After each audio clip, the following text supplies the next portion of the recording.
ನಮ್ಮ ಹೆಸರು ಸುರೇಶ್ ಬಾಬು ಅಂತ. ನಾವು ಬೋಶ್ವಾಲಾ ಆಪ್ ಅಲ್ಲಿ ಮೆಂಟರ್ ಆಗಿ ಕೆಲಸ ಮಾಡ್ತಾ ಇದ್ವಿ, ಅಗ್ರಿಕಲ್ಚರಿಸ್ಟ್ ಆಗಿ. ಸುಮಾರು ಜನಕ್ಕೆ ಇದುವರೆಗೂ ನಾನು 1600-700 ಜನಕ್ಕೆ ಟ್ರೈನಿಂಗ್ ಅನ್ನು ಕೊಟ್ಟಿದ್ವಿ. ಈ ಅಗ್ರಿಕಲ್ಚರ್ ಟ್ರೈನಿಂಗ್ ಅಂತಕ್ಕಂಥದ್ದು ಒಂದು ವಿಶೇಷವಾಗಿರ್ತಕ್ಕಂಥ ಟ್ರೈನಿಂಗು. ನಮ್ಮ ಟ್ರೈನಿಂಗ್ ಅಲ್ಲಿ ಸುಮಾರು ಕಾನ್ಸೆಪ್ಟ್ ಸಮಗ್ರ ಕೃಷಿ ಬಗ್ಗೆ ಟ್ರೈನಿಂಗ್ ಅನ್ನ ಕೊಡ್ತೀವಿ, ವಿತ್ ಸರ್ಟಿಫಿಕೇಟ್ ಕೊಡ್ತೀವಿ. ಇವತ್ತು ನಮ್ಗೆ ಬೆಳಗಾವಿಂದ ಅಲ್ವಾ ಸರ್, ಬೆಳಗಾವಿಂದ ಬಂದಿರ್ತಕ್ಕಂಥ ತಮ್ಮ ಹೆಸರು ಗೊತ್ತಾಗಿಲ್ಲ, ಬಸಪ್ಪ ಮುನಿ ಅಂತಕ್ಕಂಥವ್ರು ಬಂದಿದ್ದಾರೆ. ಇವರು ಅಗ್ರಿಕಲ್ಚರ್ ಬಗ್ಗೆ ಏನ್ ಹೇಳ್ತಾರೆ ಅಂತ ಅವ್ರ ಬಾಯಿಂದಾನೆ ಕೇಳೋಣ. ಒಂದು ಟೀ ಕುಡ್ಕೊಂಡು ಸರ್, ಏನ್ ಅಗ್ರಿಕಲ್ಚರ್ ಅಲ್ಲಿ ಏನೇನ್ ಟ್ರೈನಿಂಗ್ ಅನ್ನ ತಾವು ಪಡ್ಕೊಂಡ್ರಿ ಸರ್? ತೋಟಗಾರಿಕೆ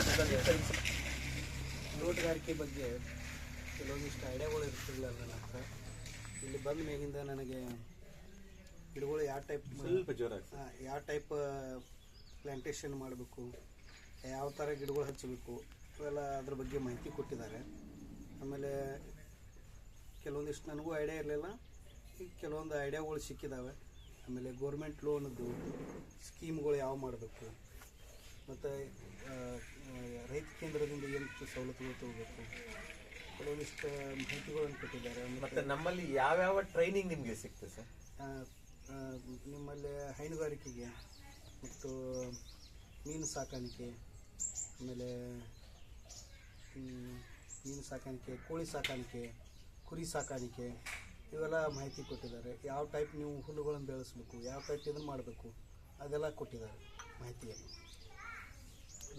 ಇವರು ಬೆಳಗಾವಿಂದ ಸುಮಾರು ಎಷ್ಟು ಕಿಲೋಮೀಟರ್ ಆಗುತ್ತೆ ಸರ್? ಒಂದು 500-600 ಕಿಲೋಮೀಟರ್. 600 ಕಿಲೋಮೀಟರ್ದಿಂದ ಬಂದಿದ್ದಾರೆ. ಇವ್ರು ಇಲ್ಲೇ ಉಳ್ಕೊಳ್ಳೋದಕ್ಕೂ ವ್ಯವಸ್ಥೆ ಇದೆ, ಫುಡ್ಡು ಅಕಾಮಿಡೇಷನ್ ಎಲ್ಲ ಕೊಡ್ತೀವಿ. ಯಾವುದೇ ರೈತರು ನಾವು ವಿದ್ಯೆಯನ್ನ ಕಲಿಯದ್ದು ಏನನ್ನೂ ಮಾಡೋಕ್ಕಾಗೋದಿಲ್ಲ. ಈಗ ಈ ವಿದ್ಯೆಗಾಗಿ ಇವರೊಂದು 1500 ರೂಪೀಸ್ ಹಣವನ್ನ ಕೊಟ್ಟಿದ್ದಾರೆ. ನಾನು ಅವ್ರಿಗೆ ಕ್ಲಿಯರ್ ಕಟ್ ಆಗಿ ಹೇಳಿದೆ, ಸರ್ 1500 ರೂಪೀಸ್ ನೀವು ಹಣ ಕೊಟ್ಟಿದ್ದೀರಾ, 1.5 ಲಕ್ಷದಷ್ಟು ನೀವು ಜ್ಞಾನವನ್ನ ಸಂಪಾದನೆ ಮಾಡ್ಕೊಂಡು ಹೋಗಿ. ನೀವು ಯಾವುದೇ ಲ್ಯಾಂಡ್ ಅನ್ನ ಡ್ರೈ ಆಗಿ ಬಿಡಕ್ ಹೋಗ್ಬಿಡಿ, ಅದನ್ನ ಸದ್ಬಳಕೆ ಮಾಡ್ಕೊಳ್ಳಿ. ನಮ್ಮ ಟ್ರೈನಿಂಗ್ನ ವಿಶೇಷತೆ ಕುರಿ, ಕೋಳಿ, ಮೀನು, ದೇಶಿ ಆಕಳು, ಎರೆಹುಳು, ಅರಣ್ಯ, ತೋಟಗಾರಿಕೆ, ಸರ್ಕಾರದ ಸ್ಕೀಮ್ಸು, ಲೋನು, ಅವ್ರ ಲ್ಯಾಂಡ್ಗೆ ಸ್ಟ್ರಕ್ಚರ್, ಇಷ್ಟು ಕೊಡ್ತೀವಿ. ಇವೆಲ್ಲವನ್ನ ಅವ್ರು ಕರೆಕ್ಟಾಗಿ ಸದ್ಬಳಕೆ ಮಾಡ್ಕೊಂಡ್ರೆ, ಸಮಗ್ರ ಕೃಷಿಯನ್ನ ಮಾಡ್ಕೊಂಡ್ರೆ, ಇವತ್ತು ಬೆಂಗಳೂರಲ್ಲಿ 10,000 20,000ಕ್ಕೆ ಹೋಗಿ ಆಫೀಸ್ ಬಾಯಿ, ಅಟೆಂಡರ್ ಬಾಯಿಗಳಾಗಿ ದುಡಿಯೋ ಬದಲು 1 ಎಕರೆ ಜಮೀನಲ್ಲಿ ಕನಿಷ್ಠ ಪಕ್ಷ 20,000-30,000 ರೂಪಾಯಿ ಸಂಪಾದನೆ ಮಾಡ್ಕೊಬಹುದು. ಅದಕ್ಕಾಗಿ ಇಂತಹ ಅವಕಾಶವನ್ನ, ಇಂತಹ ಸಮಗ್ರ ಕೃಷಿ ತರಬೇತಿಯನ್ನ ದಯವಿಟ್ಟು ಎಲ್ಲರೂ ಪಡ್ಕೊಳ್ಳಿ.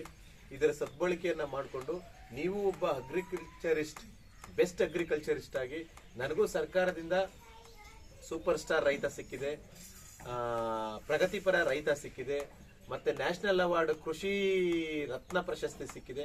ಇವೆಲ್ಲವನ್ನ ನಾವು ನಮ್ಮದೇ ಆದ ಟ್ರೈನಿಂಗ್ ಅನ್ನ ಬಳಸ್ಕೊಂಡು ನಮಗೆ ಮಾಹಿತಿಯನ್ನ ಸಿಕ್ಕಿರೋದು. ನಾನೇನು ಅಗ್ರಿಕಲ್ಚರ್ ಅಲ್ಲಿ ಡಿಗ್ರಿ ಮಾಡಿಲ್ಲ, ನಾವು ಬೇಸಿಕಲಿ ಅಗ್ರಿಕಲ್ಚರಿಸ್ಟ್. ಅದರ ಆಧಾರದ ಮೇಲೆ ಪ್ರಾಕ್ಟಿಕಲಿ ಮಾಡ್ತಾ ಮಾಡ್ತಾ ಮಾಡ್ತಾ ಮಾಡ್ತಾ ಮಾಡ್ತಾ 4 ಜನಕ್ಕೆ ವಿದ್ಯೆ ಹೇಳುವಂತಹ ಜ್ಞಾನ ಬಂತು. ಈ ಟ್ರೈನಿಂಗ್ಗಳಿಗೆ ಹೋಗಿ ಅಲ್ಲಿನ ಪಡ್ಕೊಂಡ್ ಬಂದಿರತಕ್ಕಂಥ ಜ್ಞಾನವನ್ನ ಹೇಳೋದಕ್ಕಾಯ್ತು. ಅದರಿಂದ ಇವತ್ತಿನ ದಿವಸ ಅಗ್ರಿಕಲ್ಚರ್ ಅನ್ನ ನಮ್ಮ ಶರಣಪ್ಪ ಸರ್, ಏನ್ ಸರ್ ತಮ್ಮ ಹೆಸರು? ಬಸಪ್ಪ ಉಲಿಮನಿ ಅವರು, ಇವರಿಗೆ ಮಾಹಿತಿಯನ್ನ ಕೊಟ್ಟಿದ್ದೀವಿ. ಇವರಿಗೆ ನನ್ನ ಅನಿಸಿಕೆ ಪ್ರಕಾರ ಸುಮಾರು ಮಾಹಿತಿ ಸಿಕ್ಕಿದೆ ಅನ್ಸುತ್ತೆ.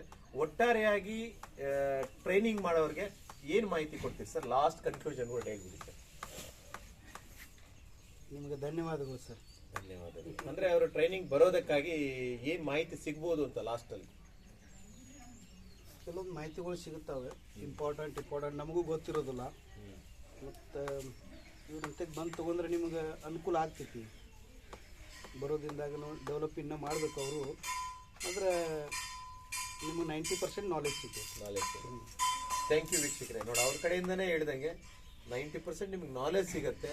ದಯವಿಟ್ಟು ಹಿರಿಯರು ಹೇಳ್ದಂಗೆ ದೇಶ ಸುತ್ತಿ ಕೋಶ ಓದಿ, ಇಲ್ಲಾಂದ್ರೆ ನೀವು ಏನು ಮಾಡೋದಕ್ಕೂ ಸಾಧ್ಯ ಇಲ್ಲ ಅಂತ ಹೇಳ್ತಾ ಈ ವಿಡಿಯೋವನ್ನು ಮುಗಿಸ್ತಾ ಇದ್ದೀನಿ. ಧನ್ಯವಾದಗಳು.